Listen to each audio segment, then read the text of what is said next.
চল চুপচাপ, চল চুপচাপ চল, আয় আয় বলছি। রাহুল, আমাদের ডিভোর্সের 3 বছর হয়েছে, আর তার মধ্যে রাহুলের এরকম পরিস্থিতি হলো কি করে? চুপচাপ এখানে দাঁড়া, দাঁড়া এখানে, চুপচাপ দাঁড়া। ম্যাডাম, হ্যাঁ, কি ব্যাপার? ম্যাডাম, আমাদের থানার বাইরে যে রেস্টুরেন্টটা ছিল ওখানেও কাজ করতো, ওখান থেকে একজন কমপ্লেন করেছে ওনাকে ওখানে চুরি করেছে, তাই ধরে নিয়ে এসছি ওকে এখানে। আচ্ছা ঠিক আছে, তুমি যাও, আমি ওর সাথে কথা বলে নিচ্ছি। কি ব্যাপার, তুমি চুরি করেছো কেন? ম্যাডাম, ম্যাডাম আপনি বিশ্বাস করুন, আমি সত্যিই কোনো চুরি করিনি। ওই ওই আমাদের রেস্টুরেন্টের ম্যানেজারটা আছে না, উনি আমাকে রেস্টুরেন্ট থেকে বার করতে চায়, আর আমাকে বের করে দিয়ে উনি ওনার কোনো পরিচিত লোককে ওখানে কাজে রাখতে চায়। সরাসরি উনি তো আমাকে আর কাজের থেকে বার করতে পারবেন না, ওই জন্য উনি আমার নামে মিথ্যে চুরির বদনাম দিয়েছেন। হ্যাঁ, আমি জানি যে তুমি চুরি করোনি। ম্যাডাম, তাহলে আপনি আমাকে এখানে ধরে আনলেন কেন? আমি বাড়ি যাই। তারাও চলে তো যাবে, কিন্তু তার আগে তুমি আমাকে একটা কথা বলো, তুমি পায়েলের হাজবেন্ড না? হ্যাঁ ম্যাডাম, পায়েল আমার ওয়াইফ ছিল। তার মানে আপনি আমাদেরকে চেনেন? হ্যাঁ, আমি তোমাদেরকে চিনি, আর আমি তোমাদের বাড়িতেও গেছিলাম কয়েকবার। আচ্ছা ঠিক আছে ম্যাডাম, আমি এখন আসি। আচ্ছা শোনো,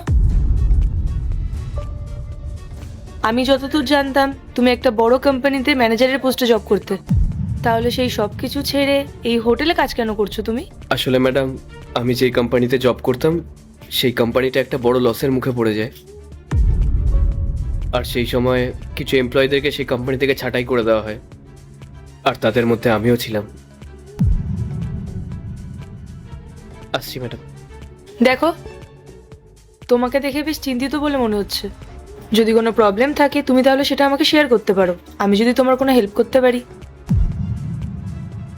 আমি একজন পুলিশ অফিসার, আমার অনেক বড় বড় কোম্পানিতে চেনাশোনা আছে। তুমি যদি চাও তাহলে আমি সেখানে কথা বলে তোমার একটা জব পাইয়ে দেওয়ার ব্যবস্থা করতে পারি। তাই জন্যই বলছি, তুমি আমাকে বিশ্বাস করে বলতে পারো কি হয়েছে। সেরকম কোনো ব্যাপার না ম্যাডাম, মানুষের জীবনে তো এরকম ধরনের দুর্ঘটনা ঘটতেই থাকে। আপনাকে এত ভাবতে হবে না, আমাকে নিয়ে এত দুশ্চিন্তা করতে হবে না, আমি আমার লাইফে হ্যাপি আছি। তুমি আমাকে মিথ্যা কথা বলছো। দেখো, আমি একজন পুলিশ অফিসার, আমি বুঝি যে কে সত্যি কথা বলছে আর কে মিথ্যে কথা বলছে। শুধুমাত্র তোমার ওয়াইফকে আমি খুব ভালো করে চিনি বলে আমি তোমাকে এত কথা জিজ্ঞেস করছি। বলো কি হয়েছে। কি আর বলবো ম্যাডাম, বলুন। আসলে আমি যে অন্যায়গুলো করেছি আমি সেটারই সাজা পাচ্ছি। অন্যায়? কি অন্যায় করেছো তুমি? আমি আমার ওয়াইফকে ডিভোর্স দিই, আর তারপর আমি অন্য একটা মেয়েকে বিয়ে করে নিই, আর সেটাই আমার লাইফের সব থেকে বড় ভুল হয়ে দাঁড়ায়। আমি পায়েলকে ডিভোর্স দিয়ে পূজাকে বিয়ে করি। কি, তুমি অন্য একটা মেয়েকে বিয়ে করেছিলে? কিন্তু কেন, তোমার ওয়াইফ কি তোমাকে ভালোবাসতো না? না না, পায়েল তো আমাকে খুব ভালোবাসতো। আসলে আমি পায়েলের সঙ্গে যে অন্যায়টা করেছি সেটাকে অন্যায় বললে অনেক কম বলা হবে। বিয়ের পর যখন আমি অন্য একটা মেয়ের মায়ায় পড়লাম তখন আমি হিতাহিত জ্ঞান হারিয়ে ফেলেছিলাম। সেই মোহে অন্ধ হয়ে আমি পায়েলের মতন একটা ভালো মেয়ের জীবনটাকে বিষিয়ে দিয়েছিলাম। কারণে অকারণে আমি অনাবরত ওর সঙ্গে ঝগড়া করতাম, এমনকি আমি এটাও বলতাম যে তুমি কেন আমার জীবনে আসলে, আমি তো তোমাকে ভালোবাসতাম না। তখন আমি বুঝিনি যে আমি মরিচিকার পেছনে ছুটছিলাম। আমি আমার অন্ধ আবেগের বশে এসে পায়েলকে ছেড়ে দিলাম, আর তারপর ওই মেয়েটাকে বিয়ে করলাম। কিন্তু আমার কপাল, যাকে আমি ভালোবাসার স্বর্গ ভেবেছিলাম, সে আমাকে না, সে ভালোবাসতো শুধুমাত্র আমার টাকা পয়সাকে। আজ সে আমাকে পথের ফকির বানিয়ে দিয়ে সে দিব্যি আমাকে ছেড়ে চলে গেছে। আজ যখন সমস্ত কিছু হারিয়ে একা কোথাও বসে থাকি তখন না আমার পায়েলের মুখটা খুব মনে পড়ে। যেই মেয়েটা সাক্ষাৎ মা দুর্গার মতন একা হাতে পুরো সংসারটাকে সামলে রাখতো, আমাকে নিঃস্বার্থভাবে ভালোবাসতো, তাকে আমি এক বিন্দু ভালোবাসা দিতে পারিনি। জানি না ও এখন কোথায় আছে, কেমন আছে। হয়তো হয়তো ওর আমার ওপর পাহাড় সমান ঘৃণা জমে আছে। ও তো আমার কোনোদিনও কোনো ক্ষতি করেনি, আমি তারপরে ওর সাথে এত বড় অন্যায় করলাম। পায়েলের মতন এত ভালো একটা মেয়েকে আমি কোনোদিনও চিনতে পারিনি। সত্যি আমি ওর সাথে অনেক বড় অপরাধ করে ফেলেছি। দেখো, তোমার সাথে যেটা হয়েছে সেটা যেমন কষ্টের, ঠিক তেমনি তুমি পায়েলের সাথে যেটা করেছিলে সেটাও অনেক বড় অন্যায়। একজন মানুষ তোমাকে এতটা নিঃস্বার্থভাবে ভালোবেসেছিল, আর তুমি অন্য একটা মেয়ের জন্য সেই মানুষটাকেই অবহেলা করেছো। কিন্তু এখন যখন তুমি নিজের ভুলটা বুঝতে পেরেছো, আমার মনে হয় তুমি একবার নিজের স্ত্রীর কাছে যাও, গিয়ে ক্ষমা চাও। ও হয়তো তোমায় ক্ষমা করে দেবে। সে আমাকে কোনোদিনও ক্ষমা করবে না ম্যাডাম। আমাদের ডিভোর্স হয়ে গেছে, প্রায় 3 বছর হতে চলল। অনেকটা দীর্ঘ সময় কেটে গেছে। ও হয়তো অন্য কারোর সাথে সংসার বেঁধেছে, ও ওখানেই সুখে আছে। আজ আমি একটা কথা হাড়ে হাড়ে বুঝতে পেরেছি, কারোর সাথে অন্যায় করে, কারোর মন ভেঙে কোনোদিনও সুখে থাকা যায় না। এক সময় আমার কাছে সব ছিল, অনেক টাকা পয়সা, মান সম্মান। তখন আমি অহংকারে অন্ধ ছিলাম। আর আজ আমি নিঃস্ব। সামান্য একটা রেস্টুরেন্টে কাজ করে আমাকে এখন দিন কাটাতে হচ্ছে। নিয়তির কি তুচ্ছ পরিহাস!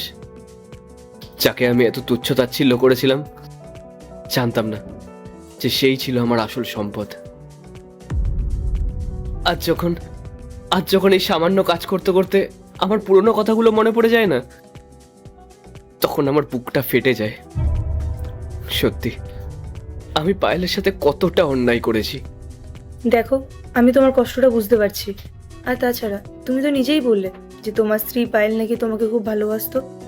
তাহলে সত্যিকারের ভালোবাসা না এত সহজে মুছে যায় না। একজন নারী যখন কাউকে মন থেকে ভালোবাসে না, তখন তার ক্ষমা করে দেওয়ার ক্ষমতাটাও অসীম হয়। আমার বিশ্বাস, তুমি যদি মন থেকে অনুতপ্ত হও, তাহলে পায়েল তোমাকে ফিরিয়ে দেবে না। ম্যাডাম, ও আমাকে কখনোই মেনে নেবে না। রাহুল, কাউকে সত্যিকারের ভালোবাসলে তার উপর সারা জীবন রাগ করে থাকা যায় না।